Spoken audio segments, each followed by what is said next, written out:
Hello, good morning from San Francisco, California. My name is Yennie. I use she, her pronouns, and I lead social impact at Niantic. If you're not familiar with Niantic, we are an AR company. We're very much focused on building games and platforms that help encourage people to get outside and explore. I've been at Niantic nearly 13 years, and we've been running social impact for almost 7. We actually started as an experimental unit within Google in 2011, and then spun out as an independent company in 2015. So what's really interesting about Niantic is that social impact has always inherently been a part of our culture and our mission. From the very beginning, we heard from players all over the world who were kind of positively impacted by playing our games. People who had lost weight by walking more, met their partners through game events, and just felt more connected to their communities. So in 2017, we formally launched Social Impact, and we exist to amplify all of the good things that happen when people go outside and play games. So that's why I'm here today, to talk a little bit about how we at Niantic make positive impact through our games. And I really appreciate Lisa and Louisa inviting me to come and talk to this very impressive group of people. I'm just super excited to be around all of you. I think that when we all come together in a group like this and really think about how we can make more of a positive impact, it makes a big difference in the world. So thank you for being here. Here's a quick overview of what I'll cover today. We'll spend a little bit of time going over the mechanics of what we think helps engage players. And then I'll share some examples of how we've done this at Niantic in particular. But of course, you know, keep that grain of salt with you. All of us have different companies and different games. And I really think that if we think holistically about how our specific games make impact, we can be really successful in this game jam. But first, what do we know about the world today? What are the most relevant pieces to those of us who are keen to engage players in sustainability initiatives? I think number one is the game industry continues to grow, which is really exciting for all of us. You know, mobile games in particular for Niantic have continued to kind of skyrocket on this hockey stick. And I think that is really exciting considering what's going on in both games and tech currently. And so I keep that in mind as like a little positive myself. Second, climate change continues to accelerate. This is a hot topic kind of everywhere in the world. And it is a super important thing for all of us to be mindful of and to focus our efforts on. And then last but not least, this one makes me laugh a little bit. Gamers are outspoken and passionate people. Lovingly so, of course, but it is a really important thing to keep in mind as we consider the question from this game jam, which is how might we rally 1 million players to participate in doable actions that benefit the planet? There are lots of ways to do this. And like I said earlier, I believe that every participant in the Green Game Jam has a unique contribution to make. I'm going to talk about how Niantic has worked to rally players in ways that feel meaningful to our mission and has made some impact on the fight against climate change. But first, let's review the various mechanisms that we use at Niantic to engage players. Number one is understanding player motivation, which I'm sure is a topic we could all discuss for hours on end, especially if any of you are game designers or developers. You know what I'm talking about. So these are the things that we think about specifically when we start to work through how to engage our players in sustainability initiatives. And just for context, I lead social impact at the company. I'm actually a team of 1, which hopefully some of you can relate to. But that doesn't mean that I'm really truly a team of 1. I'm working with cross-functional groups kind of across the company at all times. And I definitely make myself known. I make sure that I'm inserting myself into conversations about the roadmap, about different features.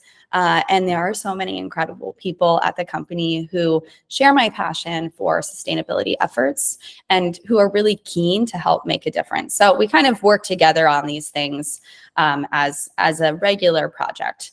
But number one, driving player motivation is certainly demographics and interests. Who are we serving and what are they keen on? I think that, of course, and obviously is a really big piece to it. When we look at Pokemon Go, the demographics are very wide ranging, which is an interesting challenge and an exciting one too, because there really is no one or two type of person that plays Pokemon Go. They range in age from 5 to 85, you know, all different genders and racial backgrounds. And it's super fun to see, and also a little bit of a challenge when we start to build out these campaigns. Number 2, shared values. What do we know about our players in relation to sustainability? And I think this is a really interesting question. It's something that all of us are kind of continuing to start to understand. Alliances like this one are super useful because they help us figure out what's going on. And this alliance had a survey that went out in 2022, 2023, and found that over 80% of players are concerned that environmental issues are affecting them now, and they want to engage more with green messaging in video games. That's a really awesome stat. And I use that one actually to drive decision-making at Niantic. And then third is in-game rewards. What's the motivation behind doing something good for the planet? As much as I want to believe that everyone just wants to do good things out of the deepness of their heart, that's not always exactly true. And as I know, raising my kids, sometimes it's helpful to have positive rewards as a part to a broader effort. Number 2, using the system to your advantage. So this one I really geek out on, especially because I am a team of 1 at Niantic, really thinking about how our broader company functions and how I fit into all of that. And we're all here because we help create really cool games, and each of us works at a company or a game studio that functions somewhat differently. So consider how your organization functions and who the key players are, especially kind of those folks who are really passionate about sustainability. And that'll be very crucial in getting the right initiatives over the line. Okay, so let's dive into the systems that might help you achieve your goals. Game development. As we all know, game development is a lengthy and challenging process, but I found, like I said earlier, that if I spend some time understanding what our game developers are already doing, I'm able to come up with a much more solid representation of what's possible. So I spend quite a bit of time, honestly, meeting with people, catching them in the kitchen, taking a walking one-on-one, just to better understand what's going on and what's coming down the pipeline. I also find that consulting with various cross-functional team members and kind of having these group conversations, both kind of informally and formally through the Social Impact Advisory Council that I run at the company, helps get our goals aligned. And furthermore, it's a good idea to consider how your game functions currently so that you can help point your team towards ideas that kind of naturally flow into the game design itself. You know, for Niantic, we're really focused on getting people outside in the real world and exploring, and that lends itself to very specific activations that I'll talk about a little bit later. Okay, next is narratives. I personally love a good story. My role actually reports through the communications team, so we're always talking about storytelling. And I think using the narratives purposefully can make a really big difference in getting your campaign amplified. So if you think about the ways in which your game uses marketing avenues, for example, to reach your players, I think a lot of us could start to tap into the in-game news, the push notifications, and the social media that happens around these games that can help kind of push your narrative forward and support your larger campaign. Themes. So working alongside your cross-functional teams, again, to make sure you understand what's coming down the pipeline and when various launches are planned are super helpful. I'll talk a little bit more about our Earth Day campaign later in this presentation, but that's something we do every April. And because I know it's coming every April, I usually start talking to the cross-functional teams in the fall of the year before to think about what they're already planning during April. And then I'm able to kind of figure out where I can double down on those pre-existing themes that can also amplify my campaign. Okay, so next, community engagement. we all know that community engagement is key to any game company's success, but it's hard. And these are a few ways in which we have supported community engagement that help us kind of build towards more positive outcomes.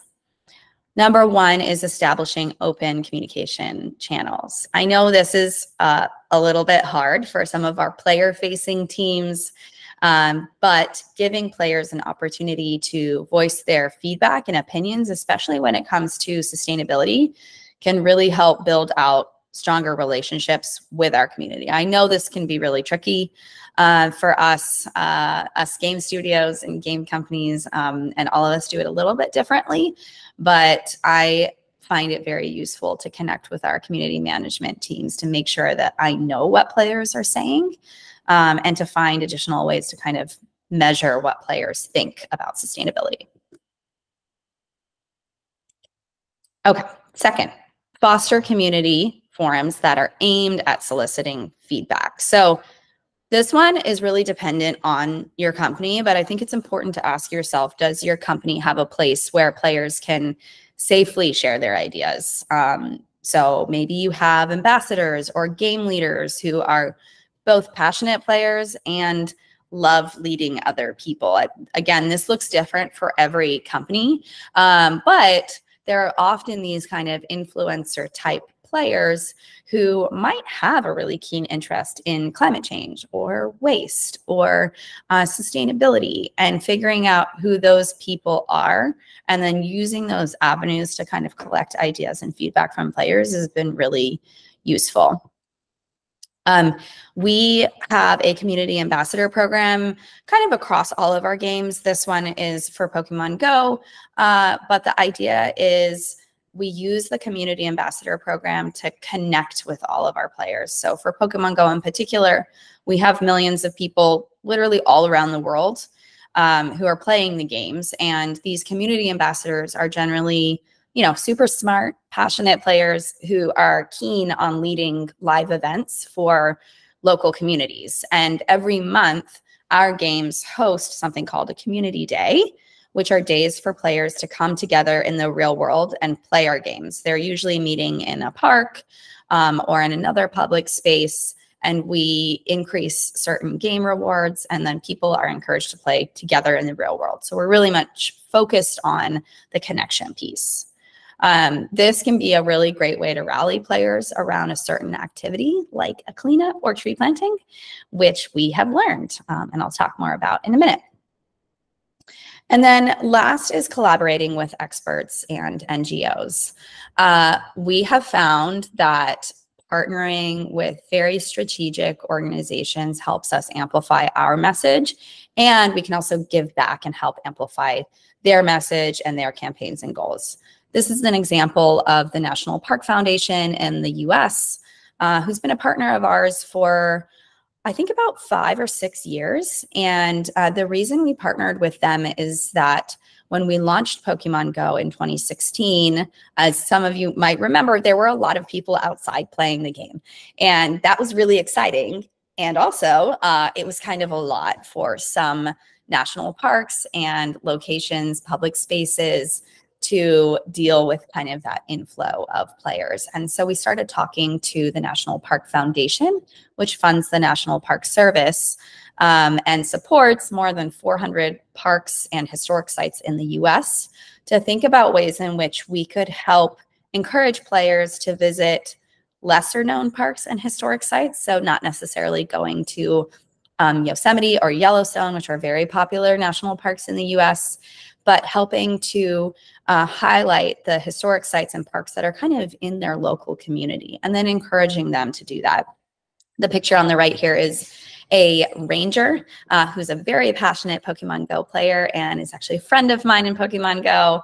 And partnering up with him has been really useful because he gives us good insight into what's going on the ground in the parks with the players. And because he's a passionate player, he helps give us feedback and advice on, what's going on and what he thinks would be best.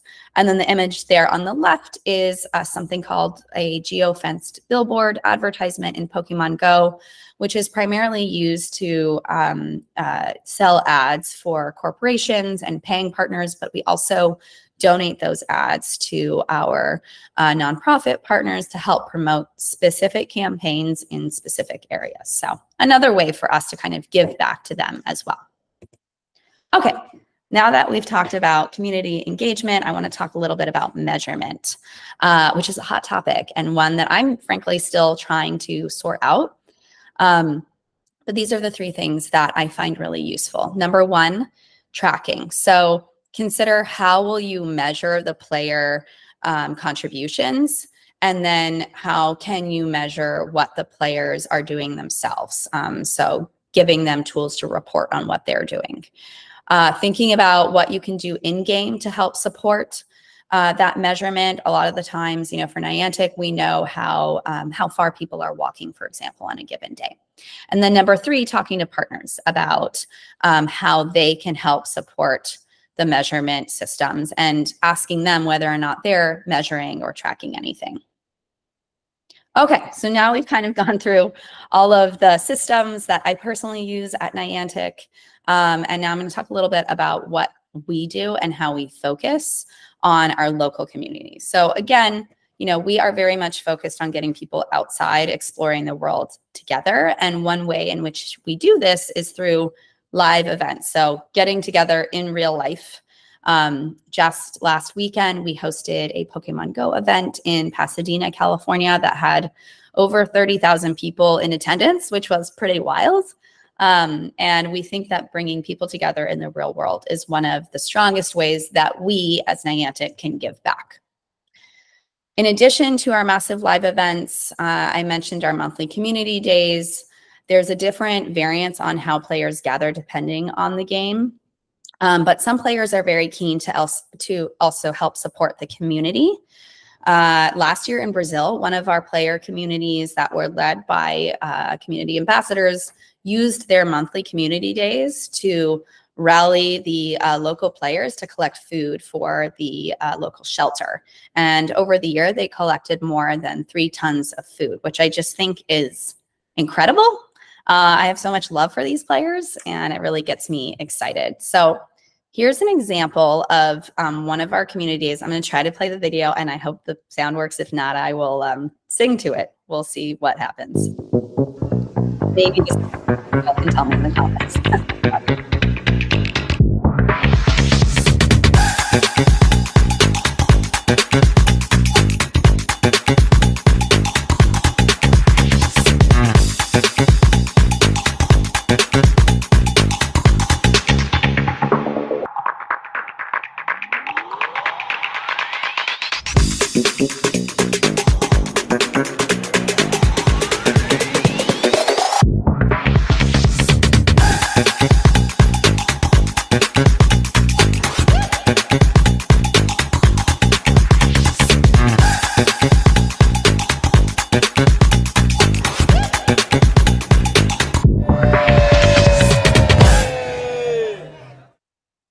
Okay, so that one gets me really excited, and that's something that happens every month all around the world.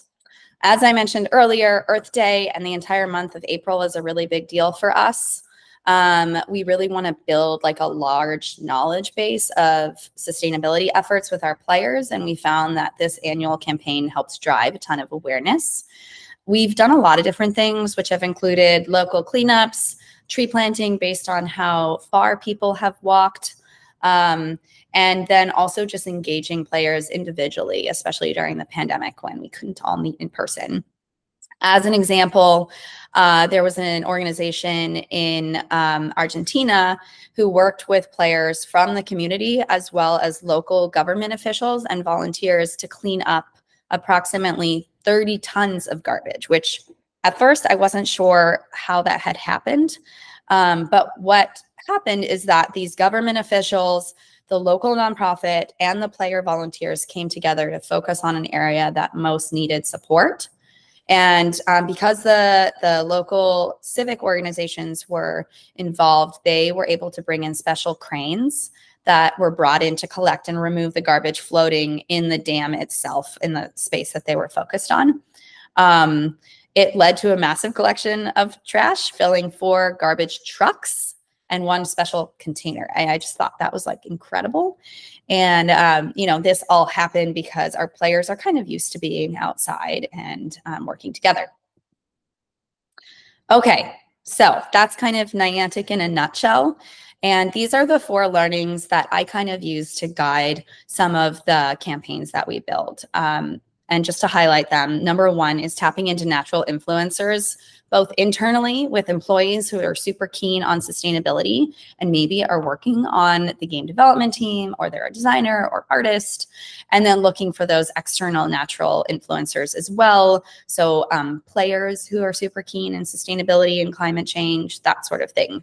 Number 2, finding partners who get it, really figuring out, you know, which organizations are aligned with your mission as a whole and can kind of help you push your message forward. Incentivizing positive behavior, always a good thing.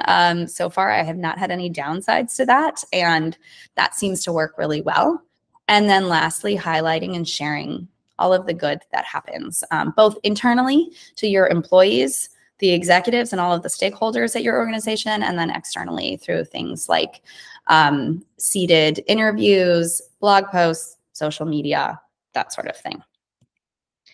So that's it from me. I think maybe we have a couple of minutes for questions. Hopefully that covered everything. But thank you so much for listening and for all of your positive vibes. I really appreciated being here. Thank you so much, Yennie. Let's open up the floor for questions. If anyone wants to just raise their hand. Yeah, Nicole. Hi. Yep. Thanks, Yennie. I really appreciate it. I'm with a startup, Carbon Counts, and we're building a game all around impact. And I was formerly at Disney leading our ESG efforts for our tech division for 10 years. So love this space. It's awesome. Great work you're doing. I just have a quick question on, with your community ambassadors, do you vet them? Like, how do you ensure that, you know, someone's not going to take advantage of other people, or like, how do you manage that, I guess is my question. Yeah, great question. And a super important one, honestly. We want to make sure that these folks are good representatives of the game as a whole. So we have a team that manages that. They're a very small team, under 5, I think, and they have a whole process. I'm happy to share some like written resources after this, but they have an application process that players will fill out, and they'll kind of understand, you know, what's expected of them. And then there's like an ongoing management that includes meeting with those players regularly and giving them resources and tools, including like swag. So if we're going to have a cleanup event and we want those community ambassadors to help run those, they have an ability to like log online to this site and get all of those cleanup supplies for free from us. So it's kind of this like ongoing system, and I can share the direct links to that after this. When you look at the number of games, daily active users you have, what percentage would be joining in your impact initiatives at any, like when you actually do something big like an Earth Day or whatnot? Yeah, it really depends. It's a great question. When we've done cleanup events, those are very limited because those local NGOs usually can't handle more than 20 to 40 players cleaning up a specific location. And so we will basically tier them out and tell players that if, you know, 20,000 players show up to cleanup events around the world, we'll unlock these rewards, and then give individual players extra credit if they host like their own cleanup events. For the other types of initiatives like tree planting, like a couple of years ago, we said if you walk 5 kilometers on Earth Day, we will plant a tree on your behalf. We know how many players we have. We don't share too many of those numbers publicly, but we capped it at 300,000 because my budget cannot support millions, right? And we definitely hit that cap, which was great. 300,000 trees were planted. It would have been much larger than that. Deb, you got your hand up? Yeah, I know you touched on the measurement part, and by the way, this was really great. Thank you, Yennie. I was taking notes. Can you go into any more detail on how you record specific actions from players? Is that something that you can do by virtue of the kind of game that Pokemon Go is, so they can like log it, or how do you do that?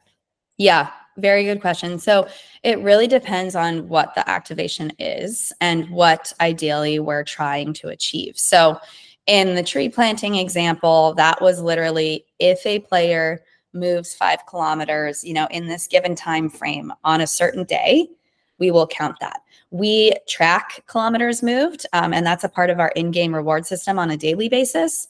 So it was very easy for us to just pull those numbers. And that's why we built it that way, because we knew that we would be able to pull that very quickly. With the cleanup events that we've run before, that has been way trickier. And what we did is we had the nonprofits themselves have like a sign-in sheet where they could check off all of the people that had signed up for their event, which they do already usually. And then they had to submit all of that data to us through a Google form, which then populated a spreadsheet, and we could basically just sum up everything. When players are just engaging in a cleanup themselves, it is through the honor system for now. And that is, again, a Google form where they said, oh, me and my 3 friends, you know, put together a cleanup, and then they share a picture and we can see that there's 4 people in there. You know, that's a very small number of folks. So we want to give the rewards there, but it's an ongoing process. Okay, thank you. So for the ones where you don't have an NGO partner and you can't track it in game, then you create like a simple Google form and you share it via your forums or socials or something, and then players will just self-report and you gather that intel, yeah? Yeah, exactly. And there have been questions in the past around how would we make sure that players submit that data? And there's kind of a 2-part answer to that. Number 1 is trying to grant those players in-game rewards, kind of in exchange for their efforts. And then number 2, we actually chose to send a thank you letter to each of those players who opted in to receive a handwritten note. It was a full handwritten note. I had to hire some contractors to help me with that, but that was honestly, it was like very fun, and it was nice because it felt like a very genuine interaction. Cool, thank you. Rebecca, go ahead. Hi, Yennie. Thanks so much for the talk. I've been curious, working as this one-hand team that you are, was this something that was driven by you because you were passionate about wanting to start this at Niantic, or was this something that Niantic was specifically looking for and put you into that role? Yeah, great question.